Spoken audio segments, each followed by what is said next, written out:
Hello and greetings. I'm excited today. My name is Lucky Mukendia, and I want to speak to us about a topic I feel is quite crucial in our lives, that you've got quality inside of you. Let me please put this down so that I can be able to speak better and faster. Right there. I believe you can see me. Yes. So that you've got quality in you.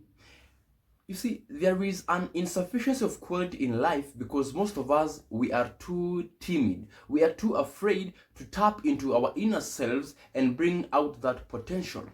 But then again, with a little bit of a push, you can be able to do exactly that. And life is territorial. Yeah, it is a daily battle where the fittest take over and dominate.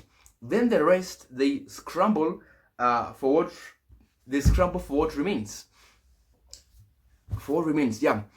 And if you want to sit at the high table, top of the food chain, you need to be and offer quality as well. Exactly. And in whichever the field you are in, be it army, business, technology, agriculture, religion, entertainment, whichever, if you want to stand out, the quality of the substance you are rendering ought to be the best available option out there. But you see, majority, they are too timid. They imitate what everybody else is doing and fail to reach the exceptional ranks. Please get me right. I am by no means implying that imitation is wrong. But if you are going to imitate what people are doing, if you are not the originator, if you are not the only one doing it, then you need to better your how you're doing it. How you're doing things needs to be so good that no one can miss it out. You see, every industry is crowded and crippled by people who are just good at what they do. Yeah. And the good is the enemy of the best in everything, because the good is just average and people are unable to think outside the box that they can be able to do more, do better. And so if you want to stand out in whatever you are doing, you need to better your best. You hear me right? Whatever your best is.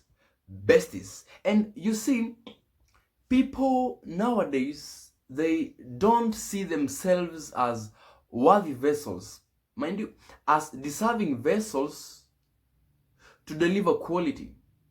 They therefore quietly adopt a culture of copying and comparing themselves with everybody else.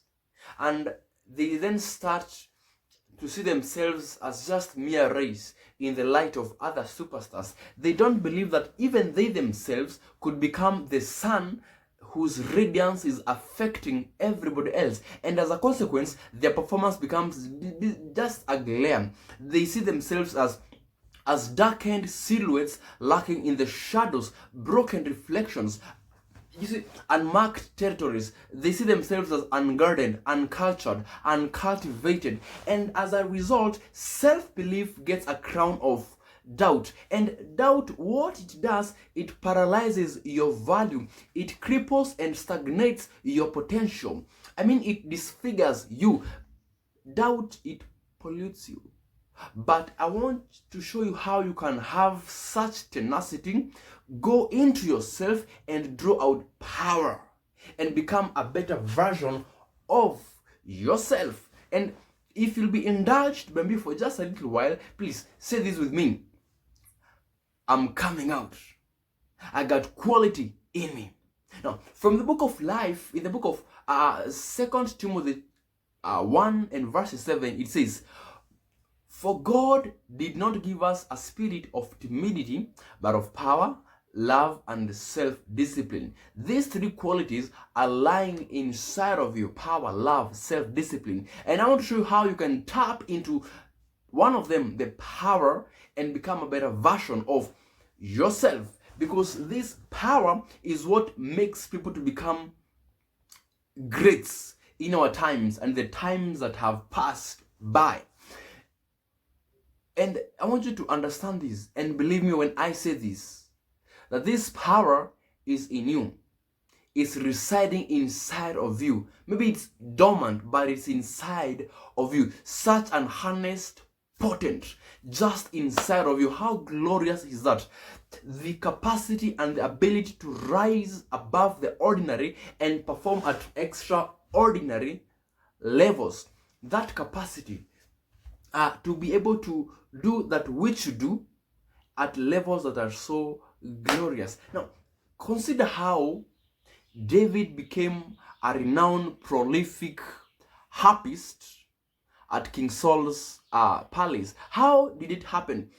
From again the book of life, 1 Samuel chapter 16, verse 17 and verse 18. But the background story is that King Saul, he had disobeyed God, and as a consequence, the Lord God withdrew his spirit from King Saul. Then an evil spirit filled King Saul. Then King Saul in verse 17 calls all of his workers, all of his servants, and he tells them to find and bring him someone who could play well. Then, as though struck by thunder, one of his servants suddenly remembered. Then he told the king, "King, I have seen a son of Jesse of Bethlehem. He can expertly play the harp. He is a brave man and a warrior. He is well spoken, a fine-looking man, and the Lord is with him."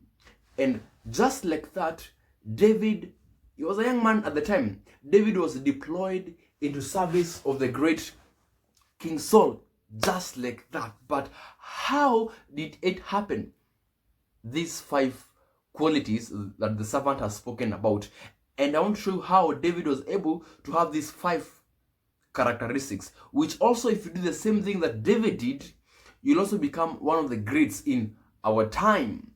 And what David did, he was able to go into himself, know his worth, know himself, and draw out that power from within himself and become a better version of himself. And which are those 5 qualities? The first one, the servant said that he can expertly play the harp. Man, give David any tune, and boy, I'm telling you, he can make it loud and noisy, because he could expertly go around the harp. He could play it so well. Same case to you. Whatever your craft is, if you tap into that inner power, you can be able to become an expert at what you do. And nowadays, there is an insufficiency of that experts. And if you can tap into that inner self, you can be able to draw that power and become an expert at what you do. Number 2, he said he's a brave man and a warrior.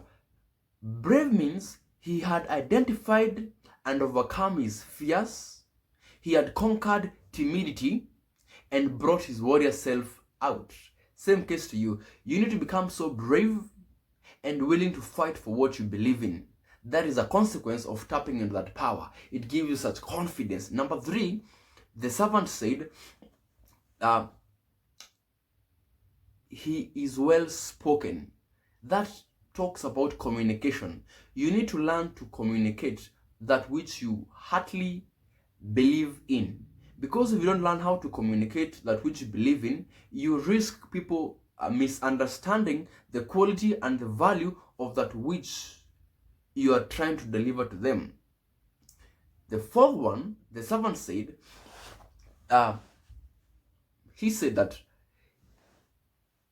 he is a fine looking man. Boy, isn't that cool? You know what this means? That David had learned to well present himself, self-presentation. And believe you me, how you present yourself is akin to how the public will accept you. You know, they say that the first impression is crucial, but I want to submit to you, the first and the consequent impressions are vital for your destiny. And the last one, he said, the Lord is with him. This is, as far as I am concerned as a person, this 5th one is the most important. The Lord needs to be with you, walking with you step by step, because whom you believe in is a window into your soul, and that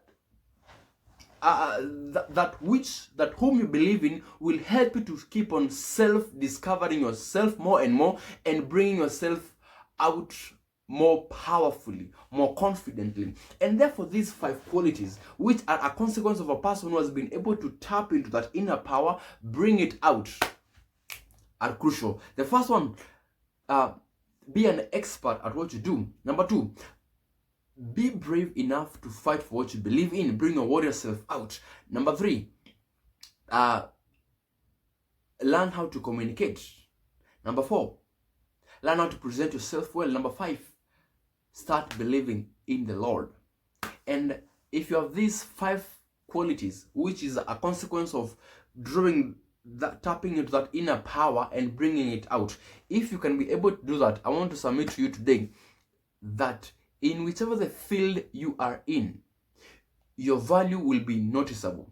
No one can just dismiss you because your quality will be evident. You'll be too conspicuous a person for any sane-minded person to just pass you by. How cool is that? And therefore, as we are concluding, the book of life in Proverbs 20 verse 5 says that the purposes of a man's heart are deep waters. It takes a man of understanding to draw them out. This is exactly what I was talking about. There is such value inside of you, a lot that has not yet been discovered. But it takes a person of understanding to go inside, draw them out, and perfect yourself. And if you can be able to master your skill, what you do, I want to guarantee you, you will be able to stand before kings. Yes, you'll be able to stand before kings, not just obscure men. And that's my prayer to do. You will discover yourself. And thank you so much for listening to me up to this particular end point. And I want you to always know this in your heart and in your mind, that you've got quality in you. Bring it out. Bring it out. Otherwise, I love you guys. Let's meet at the top, because the bottom is always overcrowded. I love you.